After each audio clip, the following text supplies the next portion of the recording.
so much easier for me to answer questions on a vlog. There's so much I want to say and I can't text fast enough or type fast enough. So I'm going to answer another question specifically for a woman, but I also like to post these because I know there's other people out there with this question that are going through the same thing.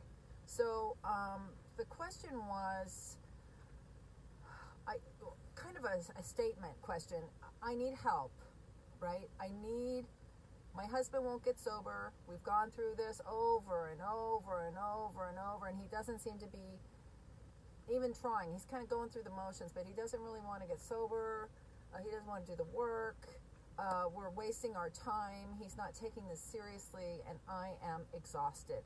I'm done, right? I'm going to file for a divorce. I told him that. I showed him the paperwork, and the kids and I need to get, we got to stop this. We got to stop this for our own good. And, I completely understand, right? And they're not little kids, which is good and bad, because kids can be pretty resentful and they get mad. They get mad at dad. So this is affecting everybody, and you're really teaching your kids how to deal with life. So if your kids came to you in the future and said, hey, my spouse won't quit drinking, and this is what's happening. Drinking, stopping, in and out of inpatient, in and out of outpatient, kind of is lying to me, just it's killing me. What should I do? What would you say? What would you say? So the first thing I want to tell this woman is you have to get to Al-Anon. You absolutely must get to Al-Anon. All right? You want them to change. You need to change. If the person that you love is not changing, it's because you haven't changed, right? So you need to go to Al-Anon. There's nothing you can do about the other person, but you can do something about yourself. And you're going to need some support of a group of people who have done this before. So that's the very first thing. And I'll tell you right now, there's Zoom meetings with Al-Anon and Nar-Anon. So there's no reason not to be getting to a meeting every single day. Google Al-Anon near me, and it will come up with a meeting probably near you, depending on where you're at. If meetings are still closed, you can get to a Zoom meeting and go to a meeting today. That's the first thing. Second thing, the question is more like, how do I do this? So it doesn't have to be a screaming nightmare, right? Like, I hate you, get out! And glasses are breaking on the wall. It doesn't have to be like that, okay? So you've already kind of discussed with him divorce. Why don't you sit down when he's in a good space, not drunk, not, just see if you can get him where you can talk to him. You know what I mean, because you've said you've been able to talk to him before, and then there's other times you can't. So get that time when you can talk to him, sit down with him, and say, listen, I know I've threatened divorce, I've got the paperwork, I got the attorney. I don't know if that's what we need to do or not. Okay? Even if you've decided, just tell him, I don't know what we're supposed to do here, but I know this is not working. I know that this is not seem to be working. I want to support what you're doing, but it's not working. So I'm going to get help for myself. Okay? Put the onus back on you. I'm going to start going to Al-Anon, right? I'm going to get some support for myself and the kids.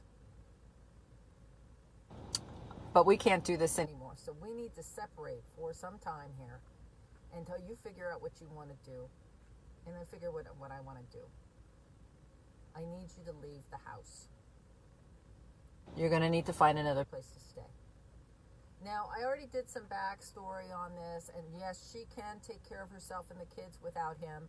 Yes, he has some income still coming in. He has family. He has places he can go, right? He's got friends. He's got family. He's got some money. He's got a hotel. So she's not putting him in the street, right? But she's the one primarily paying for everything. So she and the children should not have to leave the house and disrupt their whole life. He should go. He really needs to go. So, I'm saying that because that's what she's told me. So if he needs to go, Otherwise, it might be different. I might tell her to take the kids and go to your parents' house. Just get out, right? But that's not the situation here. So he needs to go, and you give him a time. You know, it's coming up. It's already October 1st, the day after tomorrow. But he could get a hotel room until he finds an apartment, or until he decides it's okay to live with his mom again, or his dad, or whatever, his brother, his sister.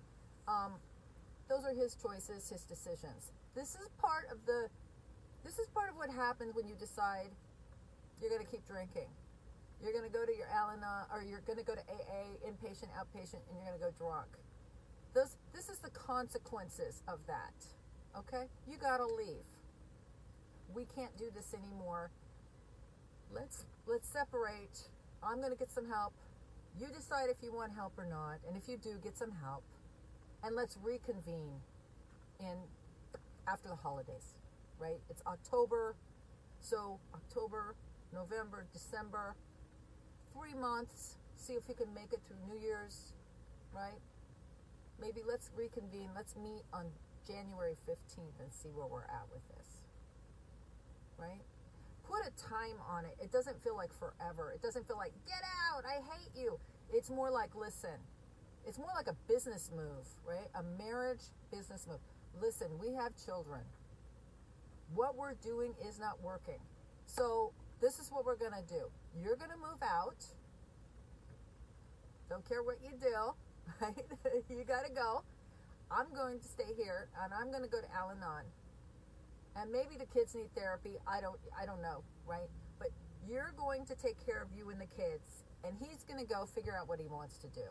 If he wants to get sober, if he wants to go to outpatient, if he wants to, whatever he wants to do, he's going to do that on his own.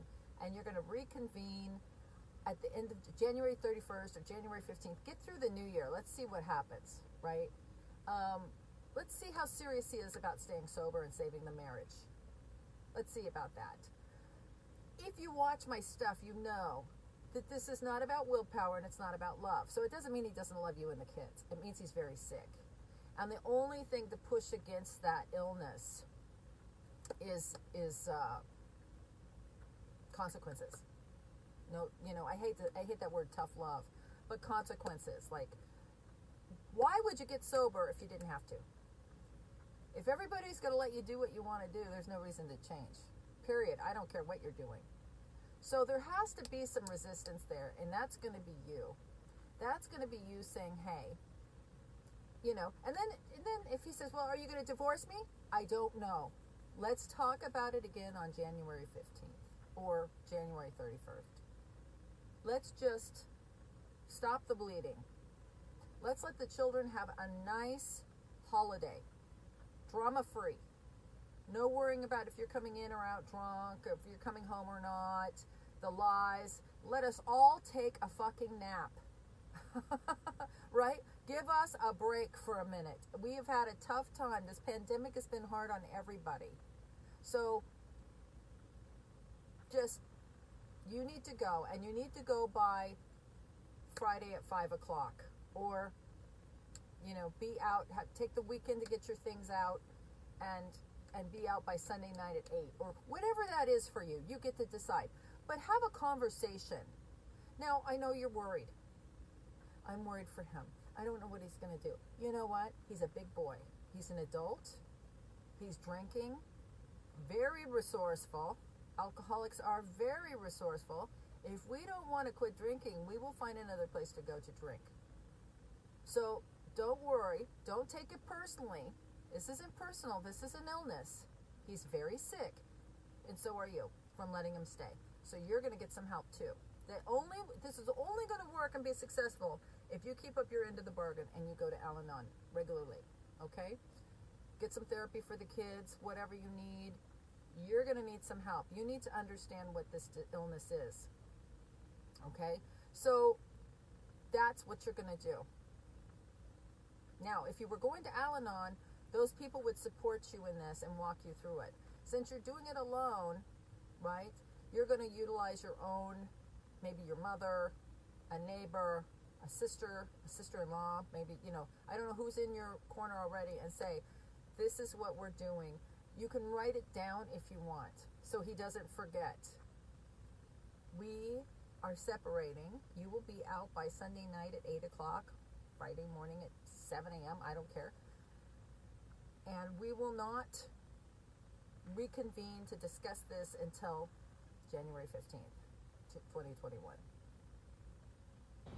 Take what you need because you're not coming back.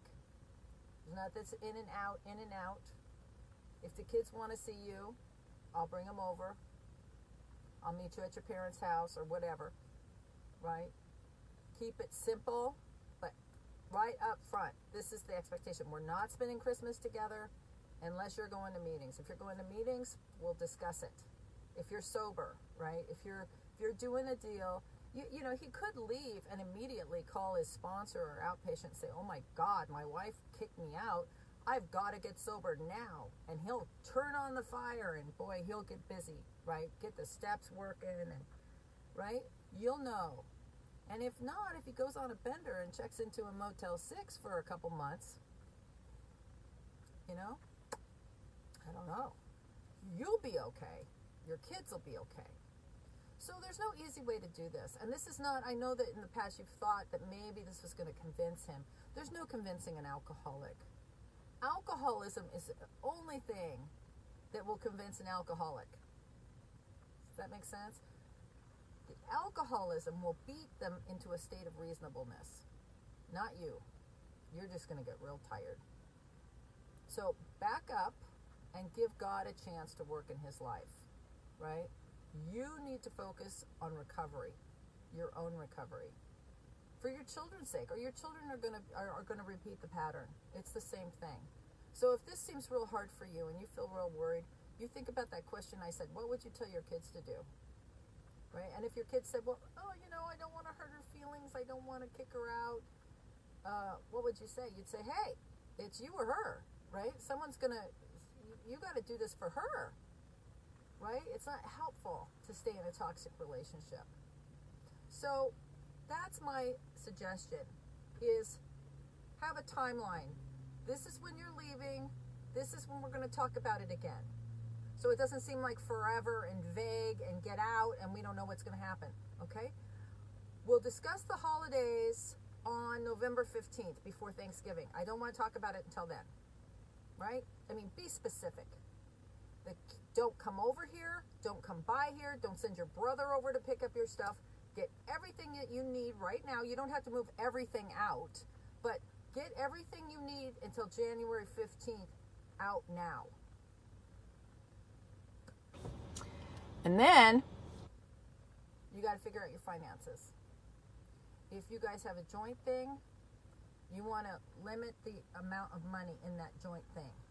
Okay, you want to take care of the house still and all the bills you're taking care of, and his money should take care of him. If you need to give him some money, whatever that agreement is, that's a separate account so that you're protected, because alcoholics and addicts can get really pissed, okay? So that is my suggestion to you. You can do it, especially if you have a plan. Write it down. It's not a surprise. Anybody calls and questions you about it, it's none of their business. If his mother calls and says, I can't believe you're kicking him out. Love you, Mom, mother-in-law. Let me know if you need anything, but I'm not discussing this. We'll talk later. Click. Okay, it's not up for discussion. Talk about it at Al-Anon. Go to Al-Anon. You've got to talk about it with people that understand. Okay? I hope that helps. Let me know if you need anything.